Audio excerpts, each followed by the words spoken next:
ಬಸ್ನಲ್ಲಿದ್ದ ಪಾರಿವಾಳವನ್ನ ಚಾಲಕ ಹಿಡಿಯಲು ಹೋಗಿ ಬಸ್ಸನ್ನೇ ಪಲ್ಟಿ ಹೊಡೆಸಿದ ಘಟನೆ ಭಾನುವಾರ ಬೆಳಗ್ಗೆ ನಗರದ ಹೊರವಲಯದಲ್ಲಿ ನಡೆದಿದೆ.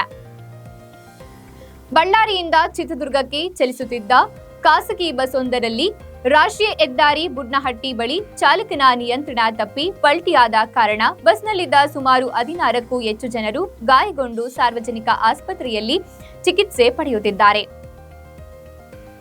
ಸದರಿ ಬಸ್ ಬೆಳಗ್ಗೆ 9:30ರ ಸಮಯದಲ್ಲಿ ಅತಿ ವೇಗದಿಂದ ಚಾಲನೆ ಮಾಡಿಕೊಂಡು ಬರುವ ಸಂದರ್ಭದಲ್ಲಿ ಚಾಲಕನ ಬಳಿ ರೊಟ್ಟಿನ ಬಾಕ್ಸ್ನಲ್ಲಿದ್ದ ಪಾರಿವಾಳ ಹಾರಿದಾಗ ಅದನ್ನ ಹಿಡಿಯುವ ಯತ್ನದಲ್ಲಿ ಚಾಲಕ ಸುಧಾಕರ ಸ್ಟೇರಿಂಗ್ ಅನ್ನ ಸರಿಯಾಗಿ ನಿರ್ವಹಿಸದೆ ರಸ್ತೆ ಬದಿಯ ಸೇತುವೆಗೆ ಡಿಕ್ಕಿ ಹೊಡೆದು ಉರುಳಿದೆ. ಕೂಡಲೇ ಮಾಹಿತಿ ಪಡೆದ ಪೊಲೀಸ್ ಸ್ಥಳಕ್ಕೆ ತೆರಳಿ ರಾಷ್ಟ್ರೀಯ ಹೆದ್ದಾರಿ ಆಂಬ್ಯುಲೆನ್ಸ್ ಮೂಲಕ ಆಸ್ಪತ್ರೆಗೆ ದಾಖಲಿಸಿದ್ದಾರೆ.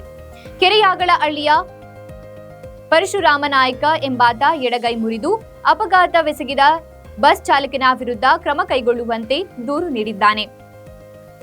ಬೇಡರೆಡ್ಡಿಹಳ್ಳಿ ನಾಗವೇಣಿ, ಉಮೇಶ್, ಸೋಮಶೇಖರ್, ಹಿರೇಹಳ್ಳಿ, ದಸ್ತಗಿರಿ ಸಾಬ್, ದುರ್ಗಮ್ಮ, ಪಾರ್ವತಮ್ಮ, ಭದ್ರಾವತಿ, ಅಂಜಿನಮ್ಮ, ಹನುಮಂತಪ್ಪ, ಲಕ್ಷ್ಮಮ್ಮ, ರಾಜಶೇಖರ, ಈರಣ್ಣ, ಕಿರಣ್ ಕುಮಾರ್, ಲತಾಶ್ರೀ, ನವೀನ್ ಕುಮಾರ್ ಗಾಯಗೊಂಡಿದ್ದು ಚಿಕಿತ್ಸೆ ಪಡೆದಿದ್ದಾರೆ. ಪಿಎಸ್ಐ ದರೆಪ್ಪ ಬಾಳಪ್ಪ ದೊಡ್ಡಮನಿ ಪ್ರಕರಣ ದಾಖಲಿಸಿ ತನಿಖೆ ಕೈಗೊಂಡಿದ್ದಾರೆ.